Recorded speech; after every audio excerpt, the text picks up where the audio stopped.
I can only imagine a discussion between Triple H and Vince McMahon in regards to the most recent round of releases, and other rounds of releases. But as for this one, Triple H could say to Vince, how could you possibly release Mercedes Martinez, Jake Atlas? Leon Ruff could have been nice for you. Bronson Reed would have been perfect for you. They could have helped refresh and replenish the roster, and Triple H would have immediately heard a retort from Vince, why, Nick Khan told me to do it. We're releasing talent as fast as we can. Every woman and every man. We're trying to clear the way to make a sale to NBC, Universal, or Mickey Mouse. Yeah, I think you're alone now, Paul. The CWC has no one around. I think you're alone now. NXT is on hollow ground. I'm John Retton with my real honest thoughts on WWE's releases. Round 5. My fucking God, is man still alive? Who is left in that goddamn company? In all seriousness, this is what happens when you hoard so many goddamn talents. And provided that that butchering of Tiffany's I Think We're Alone Now didn't immediately turn you off, I am sorry for my terrible singing. But I tried to make it seem like Vince McMahon would know who the fuck Tiffany is, even though would have been in his wheelhouse as far as the gear. Anyway, yep, more releases. More fucking releases. I'm going to discuss 2 that actually happened before this most recent round that took place during SmackDown. Hey, everybody's watching. I mean, you can check out my SmackDown review if you want, but I can imagine that Vince McMahon was like, okay, let's release a bunch of talents because everybody in the arena and everybody at home is paying attention, and they won't get upset. And then the energy went out of the goddamn show. That could have been because of the booking or because of the fact that the matches were kind of absolutely not good.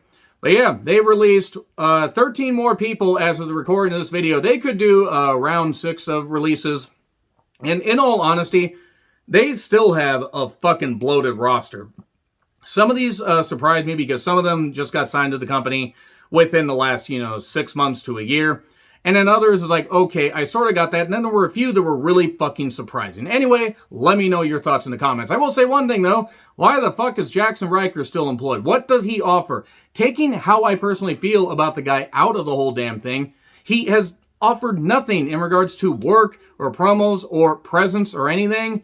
I mean, I know why Vince McMahon will want to keep somebody like that around, Proud Boy Riker, the Jackson Rectionist, but in all honesty, as far as being presentable on television, he isn't any good. His best stuff was with James Storm in TNA, now Impact Wrestling, 7 years ago?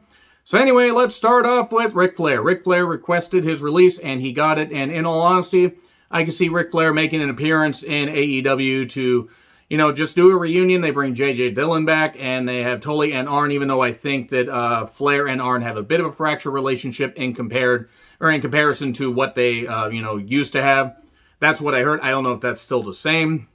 But you know what? It'd be cool to see a 4 Horsemen reunion. Somebody said they should get Ole Anderson on there. Oh, yeah. Let's get Ole Anderson back on, Turner programming. That would work really goddamn well. Has Ole made any goddamn appearances in the last 10 fucking years? I mean, hey, he definitely is brutally honest. He's also fucking racist. But anyway, Ric Flair could show up for a paycheck or 2 in AEW. But realistically, I think Rick's just going to make his appearances in rap videos and do some stuff and maybe make the Comic-Con, circuit when that kind of stuff, comes back around. Rick really should just be able to retire. He's been doing this shit for so goddamn long, so that's really all I have to say about that. But, if Rick shows up in AEW for a paycheck or 2, fine. Whatever. Sting's there. So many others are there from, back during the Monday Night War era. Why don't you bring Ric Flair in? I mean, it couldn't be any more embarrassing than his TNA run. Oh, fucking dear. So let's get to one of the most shocking releases. One that happened a few days ago. Bray Wyatt. Now, I waited to do a video about Bray Wyatt. I was going to do a full-length video and decide I'll just, throw it in along with these because, let's be honest, some of these talents, I actually don't really know the name of some of these talents, but Bray Wyatt was a big, fucking name that suddenly got released. There were rumors and innuendo or innuendo about what, could be the reason. Budget cuts. He had time off recently after they, burned him alive and everything, burned the Fiend alive at TLC in that absolutely terrible, my God, that match was terrible. But he had some time off, and then Brody Lee's unfortunate, untimely passing, rest in peace, Brody Lee, deeply affected Bray Wyatt. Wyndham Rotunda. I mean, that's the only time I'm going to use his name, but legendary, he, given who his dad is and given given the lineage of the family, it makes sense as to why there would be big shoes to fill for Bray. But when Brody's, passing happened, he needed time off. That's understandable. I mean, and that was the, that was the rumor and innuendo and the scuttlebutt that he needed time off because losing somebody that you're that close to, as far as, you don't need blood to be family. CM Punk said that in his Best in the World documentary. And it's true. Those are words to, live by. You don't need blood to be family. And Brody meant a lot to Bray. They, were in the Wyatt family for a number of years. And then, they had all their, they had the split and stuff like that. And Harper and Rowan were the Bludgeon Brothers and stuff like that. But they always stayed in contact. And his death was so shocking that I can only imagine how Bray felt. And, their kids interacted and stuff like that and everything. And he was really affected. I mean, a lot of people were. It's really, really sad. And then he came back. They gave the spoopy powers to Alexa and everything. And they had Bray appear at, I believe, Fastlane. And then he appeared on a few programs. And then his last appearance was, I want to say, it was WrestleMania in a match with the box-like structure, as Michael Cole said. And I think he appeared in the Firefly Funhouse, but then that was it. There were rumors maybe he needed more time off. Not sure what the deal was. I don't know about contract status or any of that. I'm just guessing. Right here. Because that type of loss, regardless of whether you're in wrestling, whether you're at work or whatever, it could be something you may never get over. And that honestly would be something that could take the passion for wrestling out of you, even though you love it. Family and those close to you are most important, and losing that so shockingly could do it. Now, when they announced his release was actually due to budget cuts, that's fucking bullshit, because record-breaking profits and a whole bunch of other shit and everything. So let's dive into a little bit of what went wrong with Bray Wyatt. I want to say right now, no, I was not a fan of the Fiend character. He looked cool and everything, but at the end of the day, it was still Bray Wyatt, the swamp, the swamp guy, and a spoopy mask. The entrance was cool, it was flashy and all that, and yes, he had a darker edge to him. When they first had Bray Wyatt appear, and he appeared with the Wyatt family, Brody Lee and Eric Rowan, they were good in NXT. They were brought up, with all these vignettes and everything, and cult leader, swampy, spoopy man Bray Wyatt was cool, and they did initially do things right. And he had, the ring of fire, fell into a burning ring of fire, went down, down, down, and Kane went higher. Or wait, he went down, down, down the card. And Bray's ring of fire, his ring of fire, would continue to scorch people for a while. He had a really damn good match at the 2014 Rumble against Daniel Bryan. Terrific fucking match. That was an example of when, and I say right now, Bray was never the best in the ring, but he was tremendous on promos, and he did a lot of really good stuff as far as his presentation. And his promos sold you, and with the right guys, he had great matches with Daniel Bryan. And then the Shield thing, which was really hot-shotted. I think it was done within 6 weeks or something like that. But still, they had really good matches. Elimination Chamber was a terrific match, and a couple others after that. And then where it all went wrong, where the wheels really started to come off, all they had to do to cement Bray as somebody they were at least going to try something with was have him beat Cena. Or have Cena give in to the hate and stuff like that and everything. And, then Bray could be like, I told you. And they didn't do that. And Cena just beat him. And even though Bray beat him in a steel cage match the next month, didn't work because they had to have a kid do that. He's got the whole world in his hands. Why the kid sound like that, I have no idea. And then he lost again. And then pretty much from there, even though he did have that feud with Roman, which was a good feud. Very good feud. In fact, I would argue was, anyone but you, Roman. That was good stuff. The matches were good. Of course, Roman had to win. Roman wins. LOL, as the kids say. And that was pretty much where people were starting to really get sick of, Bray and stuff like that. And of course, timeline gets muddied up. He faces off against The Undertaker at WrestleMania 31 when he really should have been the one to break the streak. Because you want to cement Bray Wyatt, that would have been it right there. Best worker, and he didn't need to be the best worker because he would have been the best promo and he would have absolutely benefited from breaking the streak, unlike Brock. Even though, yes, it sold some t-shirts and stuff like that. And ladies and gentlemen, my name is Paul Heyman. He still could have done that without him breaking the streak. And from there, unfortunately, it kind of just went downhill from there. And it wasn't that Bray... It wasn't that all of Bray's feuds were, inspired, but since he would constantly lose feuds, even though he'd do great promos and do some great matches, when he kept losing and losing and losing, eventually people just stopped caring. And then they tried to do the Sister Abigail thing in 2017. I'm jumping way ahead here. And he would have, again, good matches, but the character was just degraded. He would team with Matt Hardy for a bit.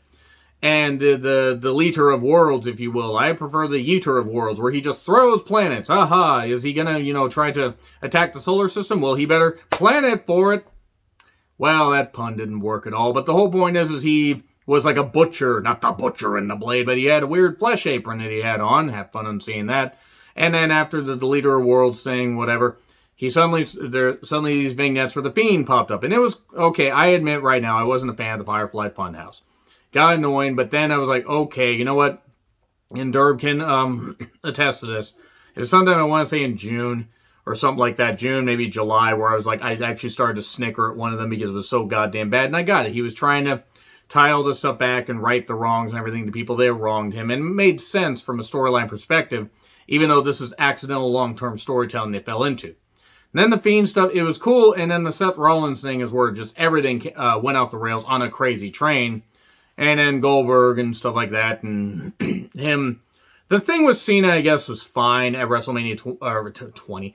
WrestleMania 36 Night 2. But also from there, he would feud with Braun and then the stuff that I just talked about and everything. So now the question is, did WWE botch it with Bray Wyatt? Yes and no. Was he ever going to be a long-term WWE champion? No. Should he have been a WWE champion for a little bit longer, like going back to 2017, that thing with Randy Orton? He should have been the one to beat Orton at Mania. But no, he can't beat Orton at Mania, and now he's out of the goddamn company. Where is he going to go? Do I buy the budget cuts thing? No, I don't. I think this is more of something where WWE is giving that an excuse. Maybe Bray needed time away. Maybe not. Maybe he was shocked by his release. I'm not in his head, so I don't know. I hope that he is in a better state now, emotionally, physically, mentally, and he can do what he loves. If he still wants to be in wrestling, AEW would absolutely come calling. The tie would be there with the Dark Order because of Brody Lee being the alliance there and everything and the camaraderie. New Japan would actually be pretty cool for him. I would like to see him there. Impact, I mean, he can make a few appearances. Somebody said, what about the NWA? No, not at this point. I don't think Ring of Honor. MLW would be interesting. If they want to do something like that, he could go a few places. He is somebody, especially on promos, that could deliver in a lot of places. But yeah, they did botch it with Bray, and they also didn't. He was never going to be the guy, but he could have been a whole lot more than he was. And yes, it's a fucking misfire. Even if I didn't care, again, for the Fiend character, and I started to give less and less of a shit, about the Swamp Spoopy Man, every time he lost a goddamn feud, eventually the aura of invincibility or the aura of just being halfway interesting vanishes because Vince McMahon is at times stupid and bad at everything. But Bray Wyatt is disappointed. If he wants to stay in wrestling, good. If not, if he needs to just go away, do movies, whatever works best for him, I hope that he's going to, be in the best state possible. So now we go to Tyler Rust. Well, so much for Diamond Mine. Boy, so much for fucking Diamond Mine. Congratulations. We built up we had these vignettes and built up all this stuff. And now we have Roderick Strong, that guy Suzuki, not Minoru. And we have the man from the wonderful land of Oz, Malcolm Bivens. And Tyler Rust was fine. He was a good athlete. I think a lot of this is just people realizing that, okay, we don't need to have 205 Live anymore. A lot of these have to be Nick Khan moves because I think that they're going to go to NBC Universal or be sold, or maybe even Disney. But I'm thinking NBC Universal only because they got that, $1 billion deal where they're stimulating the money with the cock. And you got to stimulate the cock as much as you can. Pay for it, whatever. Rub on it. Get to the point where you're rubbing too sick. Ow. Don't do that, kids, because you almost cause friction. I got blisters on me fingers. Anyway, Tyler Rust being released, it's unfortunate. I feel bad for anybody that loses their job, except for Drake Wuertz and Velveteen Dream. I hope they all suffer miserably for being the pieces of shit they are, especially Drake Wuertz. Fuck that goddamn idiot. But Tyler Rust was a guy that was a good worker, but he didn't really stand out. But he also really wasn't given much of a chance. They put him on 205 Live, which explains why not a lot of people saw what he did. And what he did in NXT, he was a good worker, but Diamond Mine never got a chance to take off. So are they going to put another person in there? Who the fuck knows? Let's go to a big one, though. Let's kind of go back and forth from one that happened and then one that was shocking. Bronson Reed. So, former North American champion, Tsunami, is going to crash elsewhere. New Japan Strong. He can make an appearance in the NWA and actually be pretty damn impressive. MLW, I think him versus Jacob Fatu, or him and Jacob Fatu teaming up. And I don't know a ton about MLW, but I met Jacob Fatu. Scary fucker. Nice guy. Really nice guy, but him and Hammerstone, I never got to meet Hammerstone. Got to see him at a couple of shows. But those are two guys that are great anchors for, like great, foundation for MLW. And they got some other good talent. Haven't seen a bunch of their stuff, but I've seen enough to know I get why people like it. And he can make an appearance in Impact as well. I actually think that would be a good landing spot. New Japan, though, have him versus Cobb. Have him and Cobb team up. Give me Bronson Reed versus, or whatever name he's going to go by. I don't know if Bronson Reed is going to be the WWE trademark, and he's got to go with something else. But him versus Ishii, Bronson Reed versus Suzuki, Bronson Reed versus just about anybody. Bronson Reed versus Okada. Give me a heel Bronson Reed. Put him in the United Empire and get rid of that sack of shit Okan.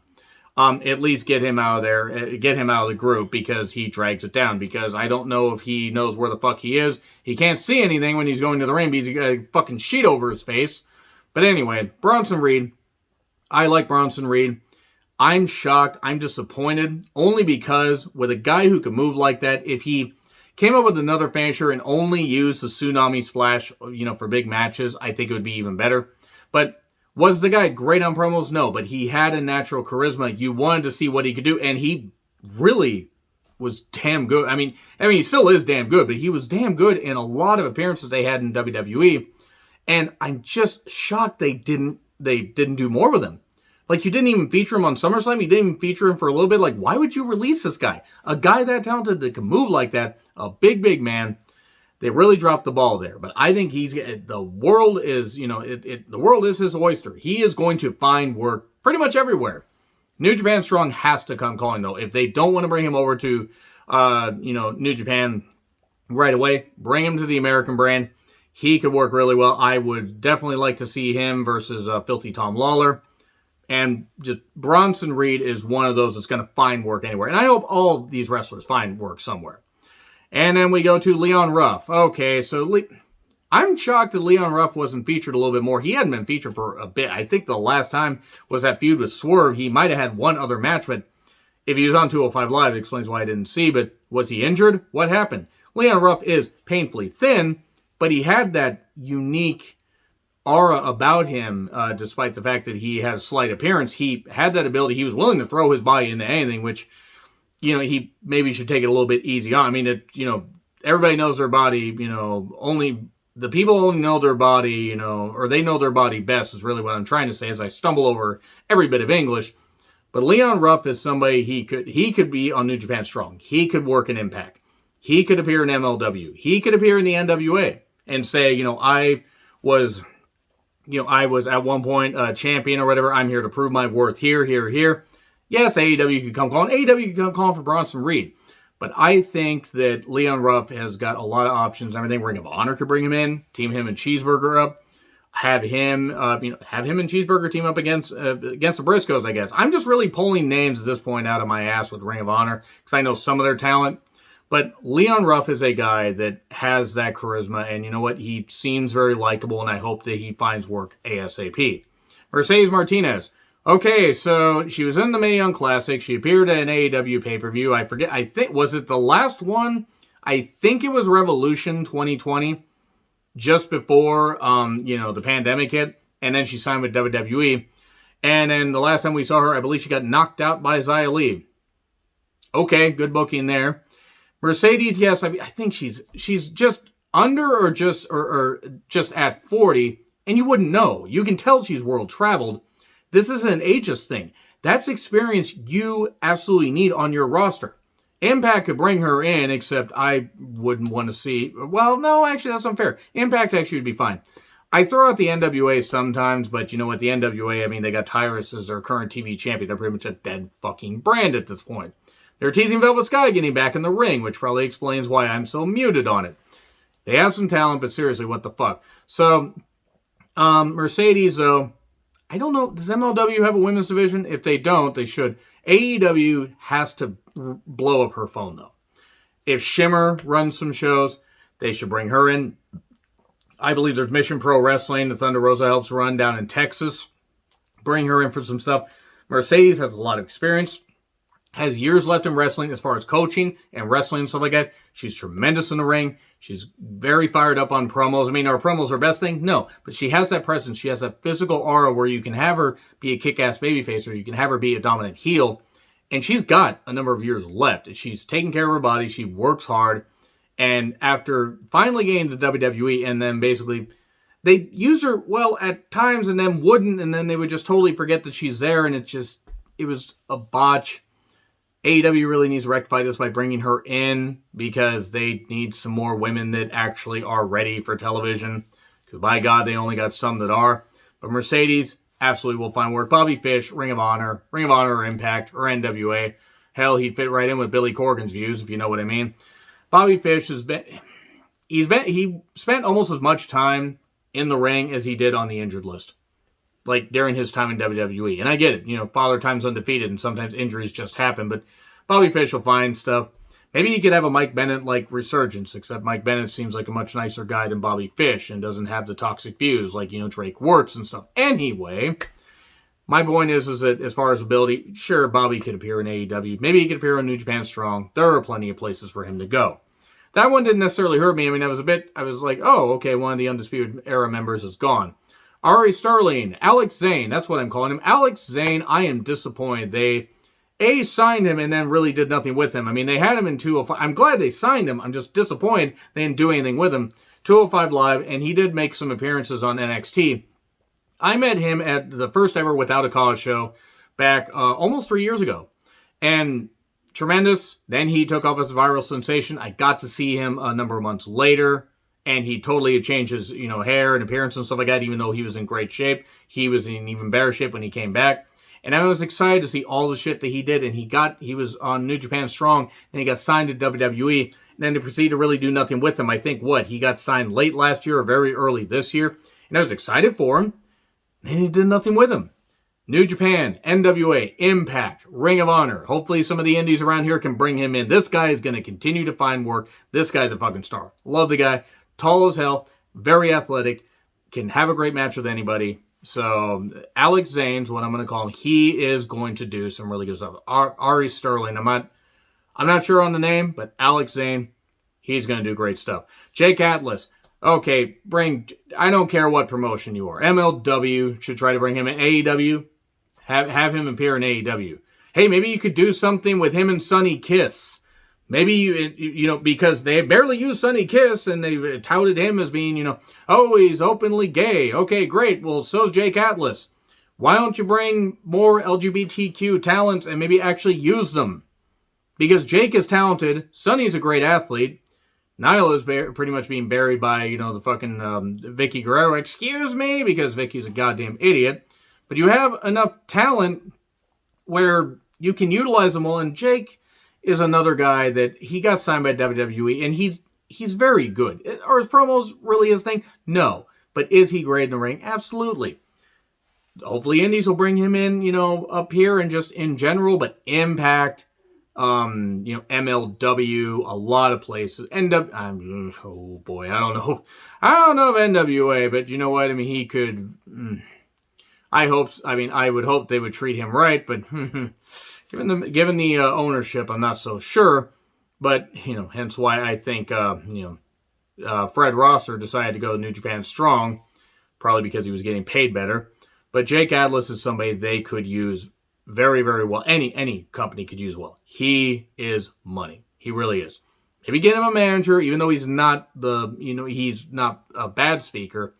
He tells his stories in the ring, and he really can do that. And he's a great spokesperson for, hey, look how great, athletes can be. You can be LGBTQ. You can be a great athlete. And you could be a wrestler. It doesn't have to just be about gender or sexuality and stuff like that. But he's a beacon of hope, as far as, others as well. Anyway, Kona Reeves. Okay, Kona Reeves made it a long way before getting released finally. Nothing against Kona Reeves. He was just there. I think he was injured. Hopefully he's recovered now, and he'll pop up in places. I don't know where, but he'll pop up in places. That's really all I gotta say.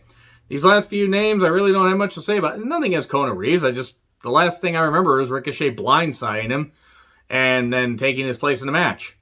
I think that's all I remember of Kona Reeves as far as recently. Zacharias Smith. I don't know who he is. I'm not familiar with the name. I assume he was one of the ones that they signed probably back like late last year or early this year, and they never really used him. Asher Hale, Noah, you talked about this guy, and I see why you talked about him. He is very good, and he's going to land on his feet with a lot of opportunities in the various companies I mentioned. Giant Zangier. Who? Genuinely. This is not me being dickish. So many of these names, I'm like, who are they? Stephen Smith. Not Stephen A. Smith. No, ESPN's still holding on to him. So, no, Stephen Smith, I think he was a referee, people said. So, hopefully he gets work. Desmond Troy, he was that Dujardin guy, had that last name. And he had some raw athletic ability. And I was like, okay, this guy could be something. You have to build him up and everything. And I think he's somebody that can make appearances, AEW and stuff like that. AEW can't sign everybody. Let me just close with this. Those are the releases so far. AEW can't sign everybody, but there's plenty of options, and plenty of companies are going to open their wallet and try to make sure that these talents are signed because, let's be perfectly honest, with the way the pandemic, has hit wrestling, some companies are prospering, some are coming back, and others, NWA, are pretty much just treading water, and barely then. But there are plenty of opportunities for these wrestlers and so many others. And WWE still has a bloated goddamn roster, even with all the talents that they've released. They've released like over 100 names. They brought a few back, but they've released over 100 names since April of last year. That's proof that you can't keep hoarding people, even with record-breaking profits. It's not like WCW 1999, where they were losing a bunch of money and they were trying to clear, talent off the books and everything and clear a whole bunch of, contracts. Like Sandman, because, having Sandman on your payroll in 1999 was such a great idea. Except he actually apparently got good ratings because it was like, okay, hey, it's something different, we'll say that. So, in closing, and really all I have to say is, all these talents, whether they were on the lower level, whether they were, my favorites, I hope they all find work. I cringe to, I cringe at the thought of how many more releases we may get, and WWE is going to keep bringing people in. But my thing is at the end of the day, unless people are wanting to sign for a year and stuff like that and hope they stick around, why would you go to WWE besides maybe a bigger money offer? Like, you probably can make comparable money working shots, AEW and stuff like that and everything, because WWE may end up selling to NBC Universal or something, and then who knows what the fuck's going to happen. They're kind of, besides the record-breaking profits of TV deals and stuff like that, their television shows are kind of bland, and NXT's been gutted. I mean, I'm not saying that NXT isn't going to bounce back, but it isn't even the same as it was about a year and a half ago. So anyway, that's all I got to say about that. Let me know your thoughts in the comments. Like, share, subscribe, Twitter handle in the description. I'm John Ritlin. I'll see you soon.